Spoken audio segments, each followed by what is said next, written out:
تقوی پروردگار ہی وہ راستہ ہے کہ جو انسان کو زندگی کا سلیقہ سکھاتا ہے، انسان کیسے زندہ رہے۔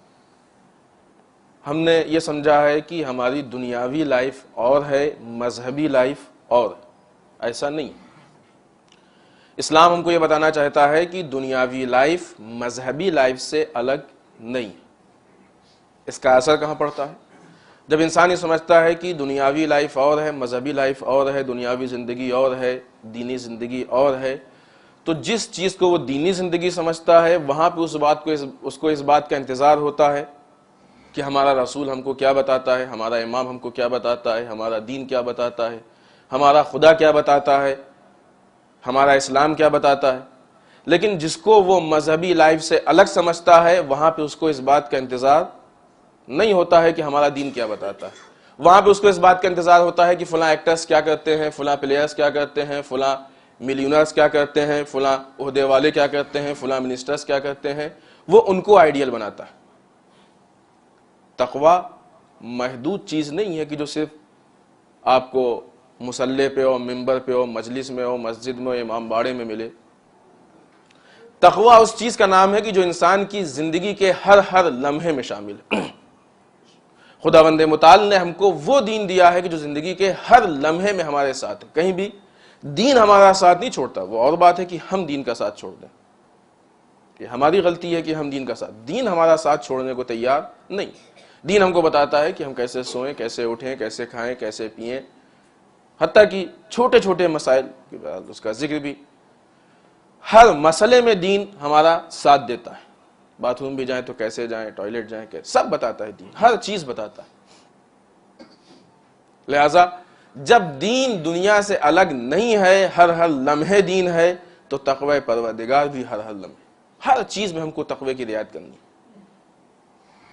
بعض اوقات جب ہم لوگوں کی ذریعہ انکم پیدا ڈھونڈتے ہیں، ہم آدمی جب کسی لائق ہو جاتا ہے تو یا تو بزنس یا سروس، اب وہ وہاں پہ نہیں دیکھتا ہے کہ دین کیا کہتا ہے۔ اب سب کی بات نہیں ہوتی، جب بھی نیگیٹو پوائنٹس ہوتے ہیں تو اس کا مطلب یہ نہیں ہے کہ وہ سب میں، لیکن جن میں ہیں ان کے لیے کبھی بھی ایسا نہیں۔ ائمہ اطہار علیہ السلام نے بھی جب لوگوں کو برائیوں سے روکا کہ جھوٹ نہ بولو، اس کا مطلب نہیں کہ سامنے جتنے بیٹھے سب جھوٹے تھے۔ جب لوگوں کو کہا کہ ظلم نہ کرو، اس کا مطلب نہیں کہ سامنے جتنے سب ظالم تھے، نہیں۔ اس کا مطلب یہ ہوتا ہے کہ جس میں وہ برائی موجود ہے وہ اس سے پرہیز کر لے، اور جس میں نہیں ہے اس کے لیے تائید ہے اور وہ اس کو اور مضبوط کر لے۔ لہذا کبھی بھی اگر یہ کہا جائے کہ ایسا نہیں ہے اور ایسا نہ کرو یہ وہ، تو اس کا مطلب یہ نہیں ہے کہ جتنے ہیں سب کے لیے، تو اس کا مطلب تو یہ ہوا کہ جو کرتے ہیں وہ پرہیز، اور جو نہیں کرتے ان پہ تہمت و الزام۔ ایسا نہیں ہوتا ہے، کیونکہ جب کلی اعتبار پہ سب کے سامنے میسج دیا جاتا ہے تو وہ عام کو دیکھ کے دیا جاتا ہے، کسی ایک شخص، ایک ذات، کسی انڈیویجول کے لیے نہیں دیا جاتا ہے، سب کے لیے دیا جاتا ہے۔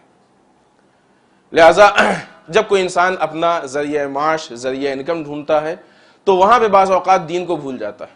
مثلا یہ وہ بنیادی چیز ہے کہ جو انسان کے اندر تقوی ہونے یا نہ ہونے میں بہت زیادہ اثر انداز ہے۔ اس لیے کہ اگر انسان حرام ذریعے سے، حرام طریقے سے کمائی ہوئی روزی کو اپنا حصہ بناتا ہے، یا یوں کہا جائے کہ اپنے دسترخوان کا حصہ بناتا ہے، اپنے گھر کا حصہ بناتا ہے، تو جب یہ حرام غذا، حرام مال انسان کے پیٹ میں جاتا ہے تو یہ صرف پیٹ تک محدود نہیں رہتا، پھر یہ انسان کے روحانی بیماریوں کی جڑ بن جاتا ہے، پھر انسان کا نفس بیمار ہو جاتا ہے، اور حتیٰ کہ اگر اس کے بعد اس کی نسل آگے بڑھتی ہے تو اس کی نسلوں پہ اثر پڑتا ہے۔ واقعات بہت زیادہ مشہور ہیں، آپ کے سامنے واقعات موجود ہیں، آپ نے 12 واقعات سنے ہوں گے۔ اس خطبے میں، اس مختصر سے وقت میں ان واقعات کو ذکر کرنے کی ضرورت نہیں ہے۔ اس کی نسلوں پہ حرام مال کا اثر پڑتا ہے، اور جب حرام مال کا اثر پڑے گا تو انسان پھر گناہ میں ملوث ہوگا، گنہگار ہوگا، اور تقوی پروردگار سے دور ہوگا۔ لہذا اگر انسان واقعی تقوی پروردگار چاہتا ہے تو ہر طرح کی برائی اور عیب سے اپنے آپ کو پاک کرے، بالخصوص حرام رزق سے۔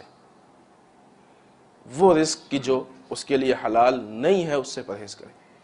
یہ وہ ذریعہ بنتا ہے، اگر حلال رزق کما رہا ہے، کھا رہا ہے، تو تقوی پروردگار کی طرف نسبتاً تیزی سے بھاگے گا، اور اگر حرام رزق ہے تو تقوی پروردگار کی طرف جانے میں اس کو بہت زیادہ مشکلات و دشواریاں ہوں گی، حتیٰ بعض اوقات نہیں پہنچ پائے گا وہ۔ تو اب یہ وہ جگہ ہے کہ جہاں پہ دین و دنیا کا بہت زیادہ ساتھ ہم کو قریب سے دکھائی پڑا. بہت سارے امام کے واقعات بھی ہیں کہ ائمہ نے بھی اس بات کو پیش کیا ہے کہ دین کو دنیا سے اور دنیا کو دین سے الگ نہ سمجھو، بلکہ دنیا وہ ہے کہ جو دین کا حصہ ہے. بلکہ یوں کہا جائے کہ یہ دین دیا ہی اس لیے گیا ہے کہ دنیا میں رہنے کا طریقہ بتائے. اگر دنیا میں رہنے کے طریقے کی ضرورت نہ ہوتی تو شاید ہم آتے ہی نہیں، اور آتے ہی نہیں تو پھر دین کی ضرورت کس کو پڑتی. تو جب خداوند متعال نے ہم کو دنیا میں بھیجا تو دین اس لیے دیا کہ دنیا میں رہنے کا طریقہ سیکھو. دین اس طریقے کا نام ہے کہ جس کے ذریعے سے ہم دنیا میں رہیں گے. اور جب اس دین کے طریقے سے تقوی پروردگار پہ عمل کر کے دنیا میں رہیں گے تو پھر دنیا اور آخرت دونوں کامیاب ہوگی، اور وہ مقام آئے گا کہ جہاں پہ انسان ہر طریقے سے کامیاب ہوگا. یہاں پہ بھی انسان کے ایمان بعض اوقات ساتھ نہیں دے پاتا ہے، اور انسان جو ابتدائی رزلٹ ہوتے ہیں اس میں پھنس کے بہک جاتا ہے. جب انسان تقوی پہ عمل کرتا ہے، خدا کے احکام پہ، تو بعض اوقات ایسا بھی دیکھنے میں آتا ہے کہ شروع میں انسان کو لگتا ہے کہ اس میں کامیابی نہیں ہے، مایوسی محسوس ہوتی ہے. مثلا بزنس کیا، اب ایک آدمی دیکھ رہا ہے کہ وہ ملاوٹ بھی کر رہا ہے، بے ایمانی بھی کر رہا ہے، تولنے میں بھی گڑبڑ کر رہا ہے، تو اس کے یہاں تیزی سے آنا شروع ہوا پیسہ، انکم. اور یہ بیچارہ ایماندار، اس نے مختصر، تو اس کے یہاں تھوڑے سے سپیڈ کم ہوئی. تو ابھی اس کو مایوسی ہوئی کہ ہمارا پڑوسی تو بہت تیز کما رہا ہے، اس کے پاس بہت پیسہ، اور ہمارے پاس کم آ رہا ہے. یہ ابتدائی مایوسیوں میں انسان کو پھنس کے پریشان نہ ہونا چاہیے. یہ ایمان باللہ، خدا پہ جو ایمان ہے اس کے کمزور ہونے کی دلیل. شروع میں دکھتا تو ہے لیکن نتیجہ یقیناً اس کا ہوتا ہے کہ جو خدا کے بتائے ہوئے راستے پہ چلتا ہے، نتیجہ اسی کا ہے. کیونکہ حرام مال جس تیزی سے حرام راستے سے آتا ہے وہ اسی تیزی سے غلط راستے سے چلا بھی جاتا ہے. آپ نے آتے ہوئے تو دیکھا، جاتے ہوئے نہیں دیکھا، اس پہ بھی نظر ڈالیں. لیکن حلال مال میں برکت ہوتی ہے، حرام مال میں برکت نہیں ہوتی ہے. لہٰذا یہ نہ دیکھیں کہ فلاں انسان 2 دن میں، 2 ہفتے میں، 2 مہینے میں، 2 سال میں بہت پیسے والا ہو گیا. یہ دیکھیں کہ اس پیسے کے بعد اس کے حالات کیا. لیکن حلال مال انسان کو کہاں تک پہنچ، اصل تقوی کی بنیاد یہاں پہ، یہ وہ جگہ ہے کہ جہاں پہ آج کی اس دوڑ میں کہ جہاں انسان عہدے، پیسے، نام، عزت، آبرو، شہرت، ان چیزوں کے لیے مقابلے میں بھاگ رہا ہے، ایسے میں ان چیزوں کی رعایت کرنا یقیناً مشکل ہے. مانتے ہیں مشکل ہے لیکن ناممکن نہیں. ایسے بہت سے جوان ہیں کہ جو آ کے پوچھتے ہیں کہ مولانا فلاں جگہ پہ ہم کو مثلا سروس ملی ہے، آیا بتائیے یہ کام جائز ہے کہ نہیں جائز. اور جب ان سے بتایا جاتا ہے کہ جائز نہیں تو فوراً چھوڑ دیتے ہیں. اس لیے کہ وہ خدا کہ جو حرام کے ذریعے سے ان کو رزق دے سکتا ہے وہ حلال کے ذریعے سے بدرجہ اولا دے سکتا ہے. لہذا اس راستے پہ چلیں کہ جو خدا نے بتایا ہے، نہ کہ اس راستے پہ جس کو زمانہ اور دنیا. زمانہ ہمارے لیے کچھ نہیں ہے، ہم زمانے سے نہیں ہے، زمانہ ہم سے. ہم اس قوم، ان امام کے ماننے والے ہیں کہ جو زمانے کو دیکھ کے نہیں بدلیں بلکہ ان کو دیکھ کے زمانے بدلیں. ائمہ کی بات تو بہت بڑی ہے. آپ دیکھیے حال میں ہمارے علماء اگر اپنے پاور کا یوز کرتے ہیں، ایک دو نہیں کتنی مثالیں اس کی بھی موجود ہیں. آیت اللہ شیرازی سے لے کے امام خمینی تک بہت ساری مثالیں موجود ہیں کہ ہمارے علماء اگر اپنے پاور پہ عمل کرتے ہیں، اپنے طریقے اور راستے پہ عمل کرتے ہیں تو ان کے عمل سے دنیا میں تبدیلی پیدا ہو جاتی ہے. یہ نہیں بدلتے. یہ وہی دین ہے جو ہمارے پاس ہے، ہمارا ان کا دین الگ نہیں ہے. یہ پاور، یہ طاقت صرف اور صرف تقوی پروردگار کی طاقت ہے کہ جب انسان خدا کا تقوی اب اختیار کرتا ہے تو خداوند متعال اس کے اندر اپنا خاص پاور، اپنی خاص طاقت عطا کرنے شروع کر دیتا ہے. اور پھر اس کے بعد یہ دنیا کے سامنے ایک اس پاور کے ساتھ پاورفل ہوتا ہے کہ جس پاور کو کوئی بھی زیر نہیں کر سکتا. دنیا سے لیے ہوئے پاور، آپ دیکھیں کتنے ایسے ملک ہیں کہ جن کو دنیا پہ بھروسہ ہے، دنیا کے جو پاورفل طاقتیں جن کو دنیا کہتی ہے کہ یہ سپر پاور ہے، لیکن حالات پڑنے پہ وہ ان کو چھوڑ دیتے ہیں، ٹھینگا دکھا دیتے ہیں، دھوکہ دے دیتے ہیں.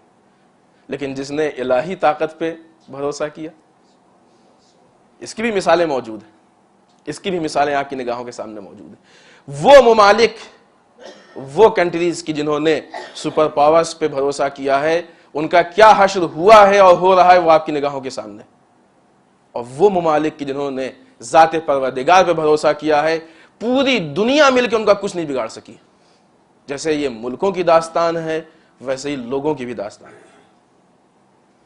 لہذا تقوی اس کے ساتھ ساتھ کہ انسان کو راستہ بتاتا ہے, دینداری دیتا ہے, ایک بہت بڑی طاقت کا نام ہے, ایک بہت بڑے پاور کا نام ہے. انسان لے تو انشاءاللہ اس کو وہ پاور ملے گا.